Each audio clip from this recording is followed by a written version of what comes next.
and we should all learn together from each other. That's kind of the point of this whole thing, is that we get together and we do basically virtual rounding together. And next time we will give you guys a case, but I think for this particular time, it's more kind of set the stage of what this is going to be about and how we're going to go about trying to go through what I think we ought to cover. And I just got to say before I start, I think this first session is probably the most important session to listen to, because it's really going to give you the framework of how I think the hardest part of the whole thing is when you're going to suspect that there is a tick-borne illness. And that sometimes gets lost. We look at the trees, and sometimes what we really need to do is see the forest first. So we're going to do the forest today, we'll do the trees next. Okay? All right, I will drive your slides if you like. Thank you. Okay, ready? Can I just get a thumbs up? Everyone is seeing a full slide, correct? Great. Excellent. So again, welcome everyone to this ECHO. For those of you who are not familiar with ECHO, it stands for Extension for Community Healthcare Outcomes.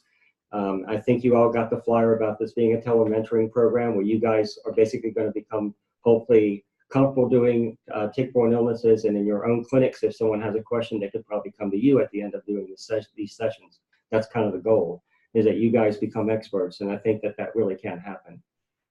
Keep in mind, there really are no dumb questions, and that we're going to learn from each other, and this is going to be fun, okay? So I think this is going to be, so the overall goal of this entire ECHO project is, these are the objectives, and we'll go through each one of them. Today, we're going to do the first one, learn when to suspect a tick-borne illness by recognizing some general clinical features that are common to basically all tick-borne illness, and truly, really all arthropod-borne illnesses, to be honest. I think it's important to know when you reasonably excluded a tick-borne illness and should be looking for something else. I think it's important to be aware that over-treatment can cause real harm when people keep getting treated for tick-borne illnesses, either when they've had it or even when they don't have it. There's actual real harm that can come from that, and we'll see that as we go. This is a thing that really is important, that there's a broad differential when you're looking at a tick-borne illness. There's other things that are that can mimic it very closely, and we'll talk about those, and how to try to separate out which is which. I want you to become more comfortable counseling patients on how to minimize their risk of acquiring a tick-borne illness, and I think Leanne could probably answer that one really well. Sure. And to know when patients should be prescribed prophylaxis after a tick bite and when it's not recommended. And yep, there we go. And then, so sort of after those overall goals there, we're going to start, next time we'll start going through the trees. We'll go through the epidemiology, the geography, the clinical features, diagnosis, and management of the most common tick-borne illnesses, starting with Lyme. And we'll take it, next time we'll do early stage and maybe early disseminate. I haven't decided yet whether we'll combine those or not. And then we'll do late stage Lyme, prophylaxis for Lyme, post-treatment Lyme disease syndrome, which is a really important thing I think to cover because there's a lot of confusion about what this is and isn't. We'll talk about Powassan virus, and then we'll do the rickettsial infections, including Rocky Mountain spotted fever, human granulocytic anaplasmosis, human monocytic ehrlichiosis. And then we'll also do Babesia, which is, I think, hidden right now on the screen, but there's, at least for us. Okay. And then depending on how this goes, there's lots of other tick-borne infections I'd love to be covering because they exist, and you may see them in people that travel. There's Stari, which is southern tick-associated rash illness. There's something called Heartland virus. There's Borrelia miyamotoi, which is actually coming in our area. There's a host of other, and there's tularemia, which we should talk about. So depending on whether you guys want to keep going after we do these, I think these are the most important ones, but there are certainly others we could talk about depending on the interest. Okay. So I just had to throw this in because I just found this on the internet and I had to figure out a way to put it in this in this talk. I just thought it was a great photo. So I think it says it all right there. I just couldn't resist putting it up. So these are our major tick players. The first one up there is the black-legged tick, Ixodes scapularis. It's also known as the deer tick. And those are the infections it carries commonly, that it can carry: Lyme, Anaplasma, Babesia, Powassan, and I was just mentioning the new Borrelia miyamotoi. which is very similar to Lyme in a lot of ways. And we'll talk about that one at some point, I hope. And then the next one down, the Lone Star tick, Amblyomma americanum. It's obviously the little star there in the center. Carries Ehrlichia stari and tularemia. And then we have the dog tick, which is the big one for Rocky Mountain spotted fever and also tularemia. And again, there's some other ones that we could talk about too, but these are kind of the major players. Okay, now this is a question to see how well you paid attention so far. Which of the following is not carried by the Ixodes tick? Can you guys see the question? Anybody want to, I don't know how we can poll. Can we poll? You can unmute yourself if you want to jump in. Remember, I'm going to try to do a poll right now. This is- I'm multitasking. I've got someone on the cell phone. It's always fun on the first session. See, it's supposed to be fun, like I said. Okay, So don't worry about if you don't get it right. But, if you know the answer, feel free to unmute yourself or raise a hand and I'll unmute you. Don't be shy. right. Don't make me guess. I wasn't listening. All right, let's see, Dr. Desmarais. You got it. Congratulations. Good job. Dr. Desmarais got it. It's number 5, Rickettsia rickettsii.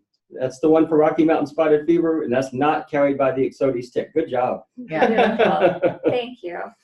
All right. Okay, so this, I think, is where we really get to the forest, is when do you suspect a tick-borne illness? And there's really 3 things that go into that. The first, and I think the most often overlooked, is you've got to have a plausible exposure history. I know it sounds obvious, but it's probably the most often thing that's overlooked.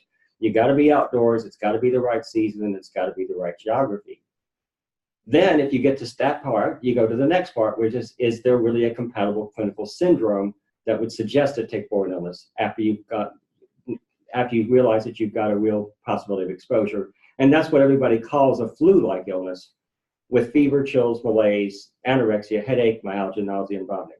I actually think it's more akin to a malaria-like illness than it is a flu-like illness, but since nobody sees malaria in the United States, we call it a flu-like illness.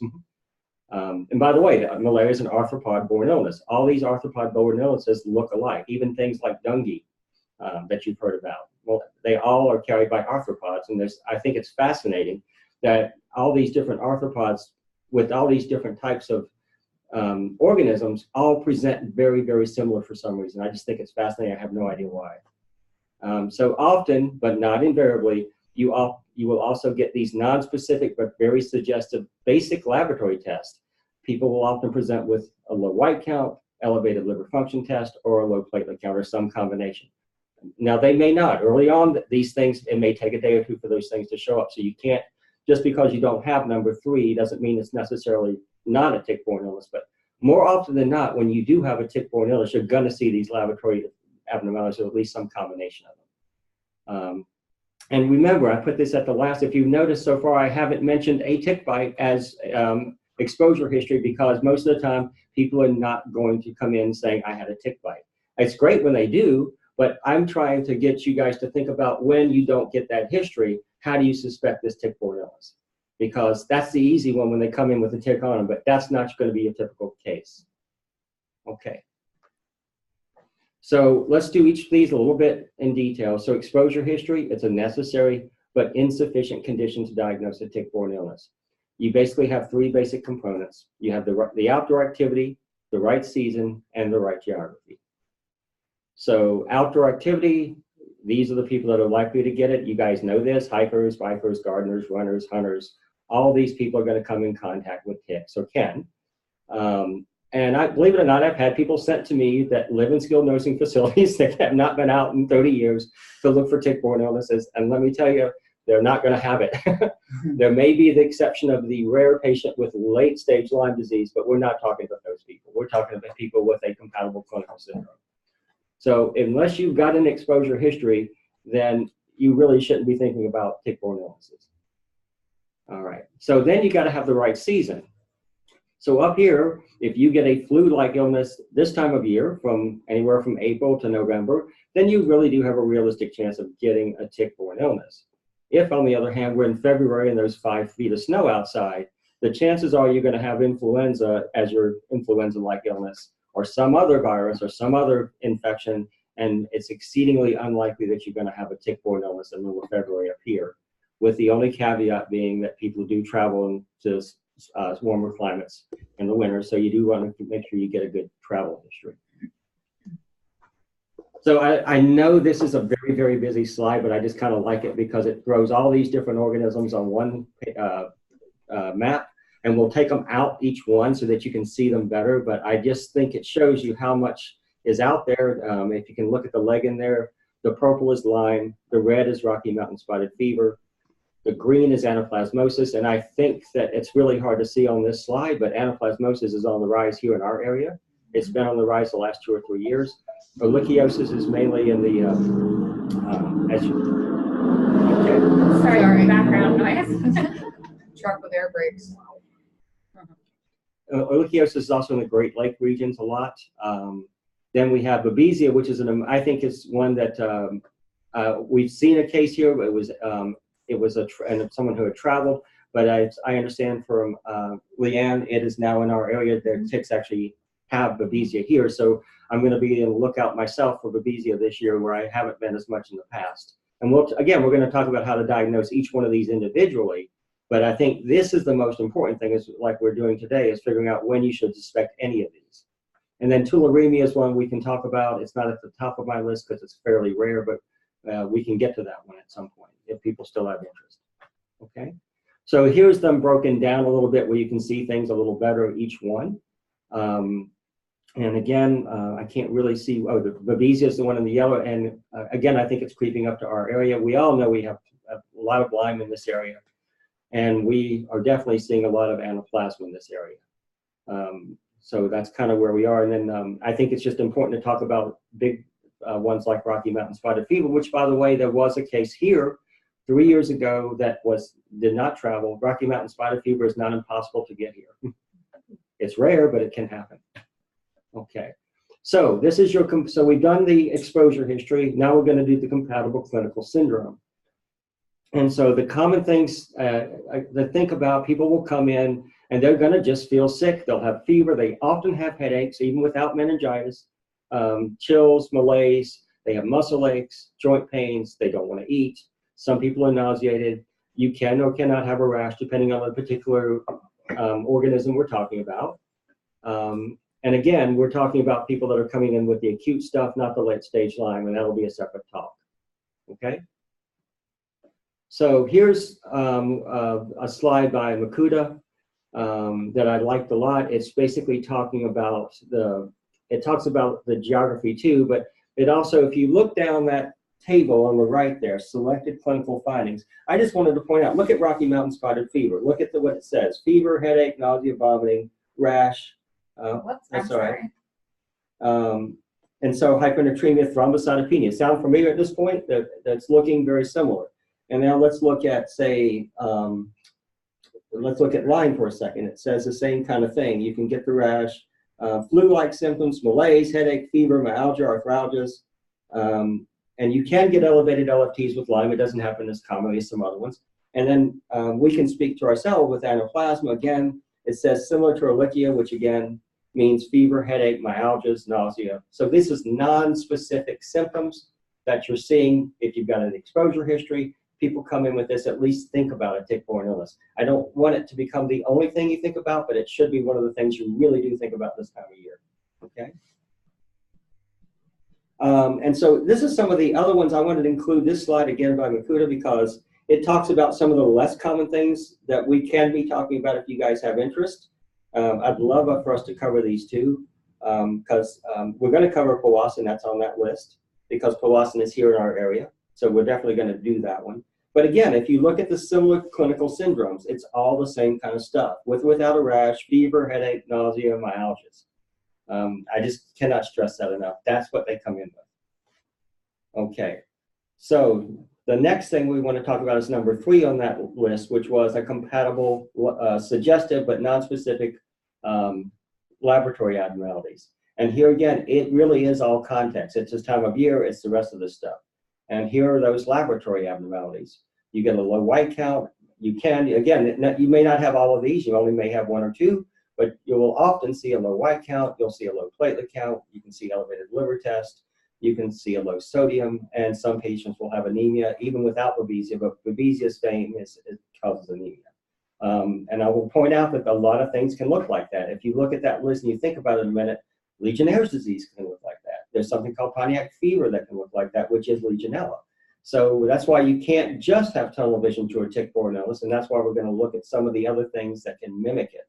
And that's where there's no perfect way. You've got to, you really have to be a clinician, and we can talk about how to work through that, okay? So here's our non-specific but suggestive laboratory abnormalities. Let's see where that is in this table. It's in there somewhere. I know. Oh, common laboratory abnormalities. Again, they all look very similar. Thrombocytopenia, hyponatremia for rickettsias, elevated liver test. And if you keep looking, look at Ehrlichia, low white count, thrombocytopenia, elevated liver test. And so again, these all look very similar, and that's my point. So I think one thing that people sometimes get hung up on is they try to figure out too soon which one is it, and it's the most important question is it one of these, and then we can figure out which one it is, okay? And here is the lookalike list. It is very exhaustive, this list, but it's not all inclusive. And you don't have to think about every single one of these when you see someone that you think has a tick-borne illness.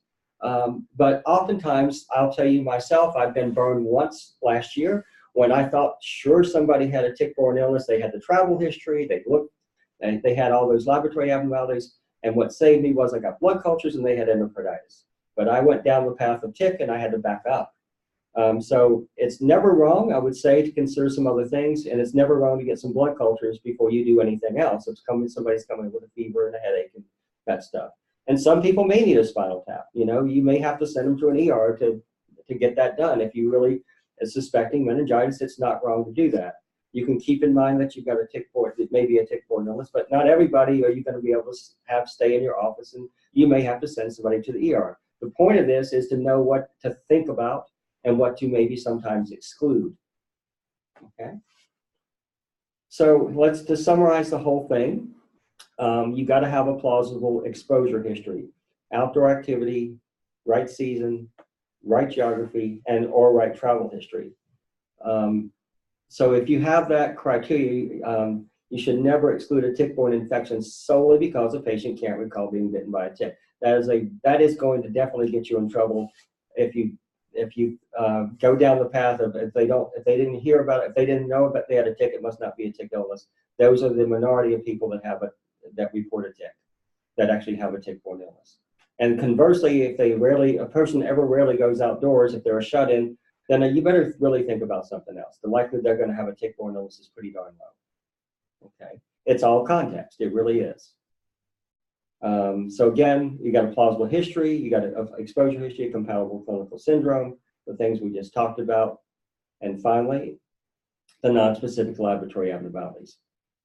These are the things in the right clinical context, this time of year, right? Everything we just talked about are the people that you really should be suspecting this in. And you'll be right most of the time if this is what they're going to have, unless there's some glaring other thing that something unique about this person. Most people, if they have this combination of things, are going to probably have a tick-borne illness. It doesn't mean you can't need to exclude some other things like we just talked about, endocarditis or maybe meningitis, but most of the time you'll be dealing with a tick-borne illness if you look at these things this time of year.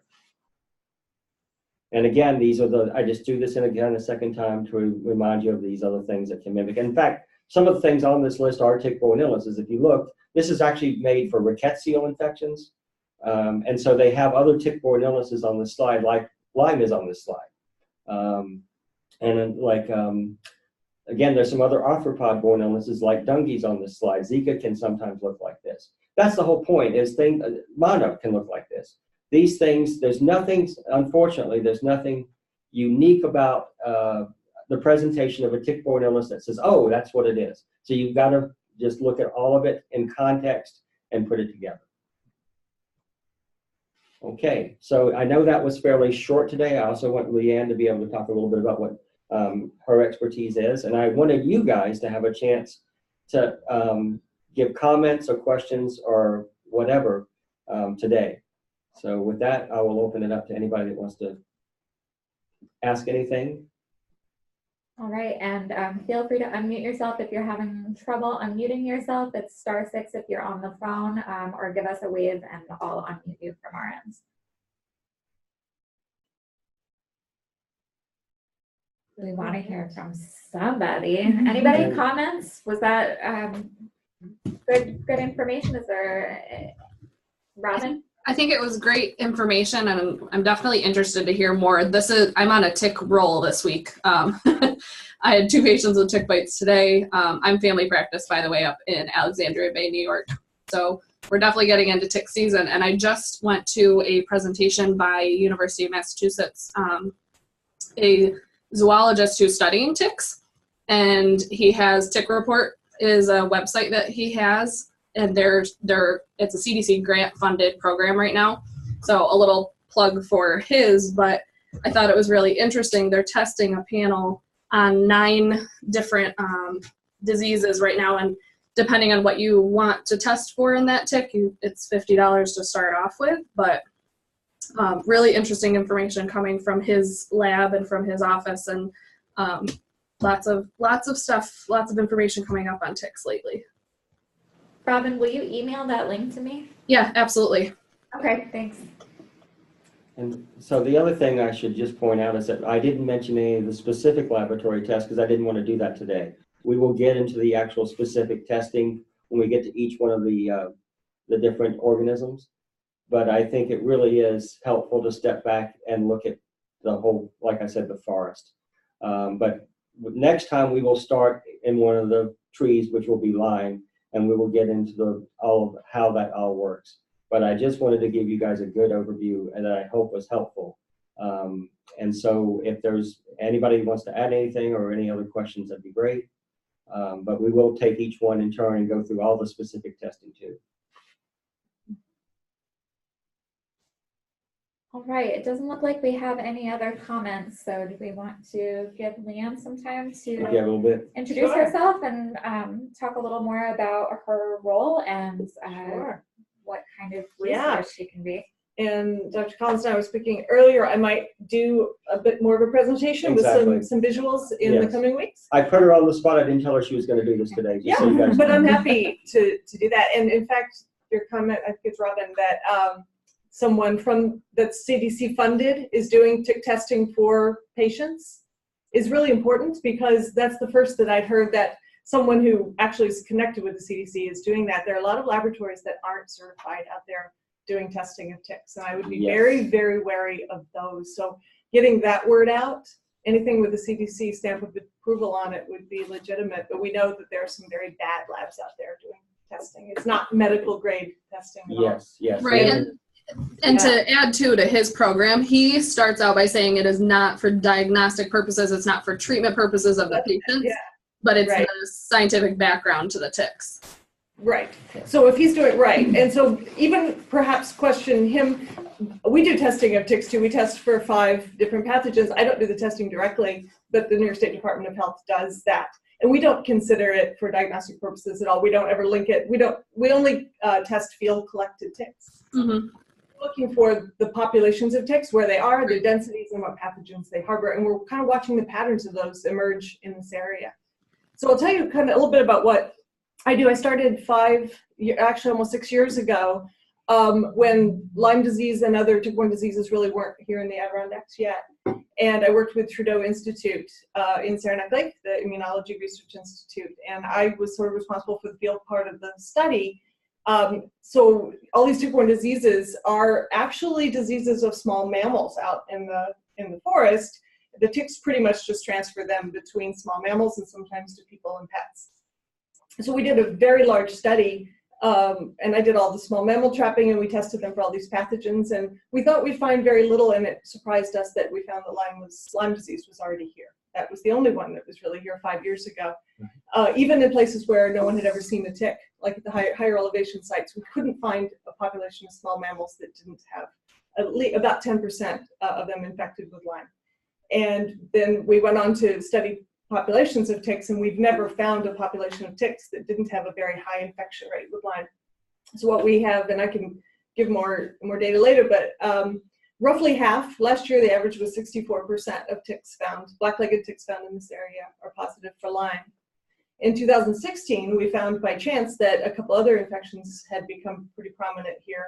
It really surprised us and surprised the folks at the state, at the New York State Department of Health, but we did find Babesia here, actually, the Wickham Marsh area.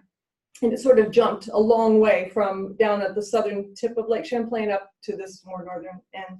And that really surprised us. And then in 2017, it had spread throughout the North Country. Last year, it kind of seemed to go back a little bit. We didn't see it widespread. So every year, it kind of pulses. But see the data, I think about 10%, roughly 10% of ticks are positive for Babesia now. About half infected with Lyme, and we're also seeing about 10% infected with anaplasmosis. So a few years ago, students and I asked area healthcare providers such as yourselves, we polled actually the Mountain Medical urgent care staff because we had access to them. And we said, what can we provide you that would help you diagnose your patients better, care for people in the North Country better with the emergence of these tick-borne diseases? And they all said, we really want to know where the ticks are, and we want to know what diseases they have in them. So from that, we've been working for the last about 4 years to provide a map, and I have a brochure I can send a link to where we show you all the tick collection sites, and we visit about 40 every year, and we know the infection rate at all those sites. Is that something that we could send to You bet. offices? Oh, absolutely. So if The more people who want to Yeah. distribute that, the better. If anyone wants to request a copy of this brochure for their office, for patients, just shoot me an email and I can get those mailed out to you. Yes. And And we'll so, post it to the website as well. and most of you are probably aware that this area of Clinton County is, I think, a fully staffed, fully served public health county, but Franklin and Essex and Hamilton County aren't. And so there's really no one at all doing any work with vector-borne diseases for those counties. And so I've taken on that role somehow. And this year, unfortunately, we lost all our funding to do this work just as things started to rev up. So right now I'm completely unfunded, but I think that there's funding in the works. Excellent. For us. And so that's really good. So I'm devoted to keeping tabs on this. Last year, they were really concerned about Powassan virus. I know Dr. Collins is concerned about Powassan as well. And there's absolutely no data in the North Country about whether or not Powassan was here. So last year, our students, my students and I worked, it's part of a class actually at Paul Smith. We collected hunter-harvested deer blood samples and tested for Powassan. And it was pretty amazing, actually, this county, Clinton County, 85% of deer were seropositive for Powassan, which doesn't mean that it's that prevalent because deer seroconvert really readily. And if they get bitten by thousands of ticks, but it's an indication that Powassan is definitely here. And we did actually find a population of ticks in St. Lawrence County that tested positive, about 5%, which is not a common thing. So things are really revving up in the North Country in the tick-borne disease world. And so I'm really pleased to be part of this. I think as Dr. Collins said, the clinical context is so critical, and I hope that our work provides that for you, because I think the common lore 5 years ago was that there are no ticks in the Adirondacks. Yes. There's no poison ivy, no rattlesnakes, but all those things are changing and climate change is driving it. And what we talk about often with my colleagues at the Department of Health is the people in emergent areas are particularly high risk for a lot of reasons. They're not watching for ticks. The healthcare providers don't know that context is there. And my personal opinion is that the ticks in emergent areas, they transmit the diseases more readily. That the strains are unique of probably all of these diseases. So it's great that you all are listening in. So good, thank So you. there you go.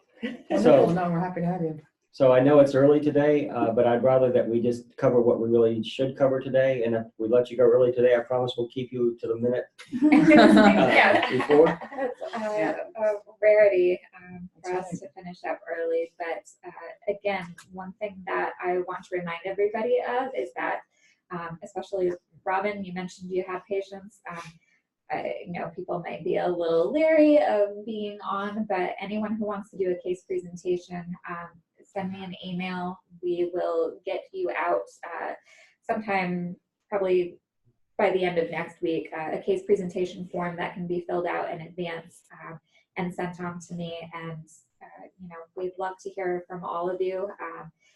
This is done in a very casual way. You don't have to have a completely, perfect set of information for us. We can chat back and forth with your case and learn from each other. Right. Exactly. And again, it doesn't have to be a proven tick-borne illness. If it turns out that you've got a case that you think might be a tick-borne illness, it turns out it's something else when we talk about it, we'll learn from that too. We're planning to build the case presentation form basically around what you just heard. That's kind of the things that are going to be incorporated into it, and whatever you know, whatever you don't, you can leave blank. This is, nobody's going to be checking to see how much of the form was filled out. If you don't even want to use the form, you just want to present something, of your own the way you want to do it, that's fine.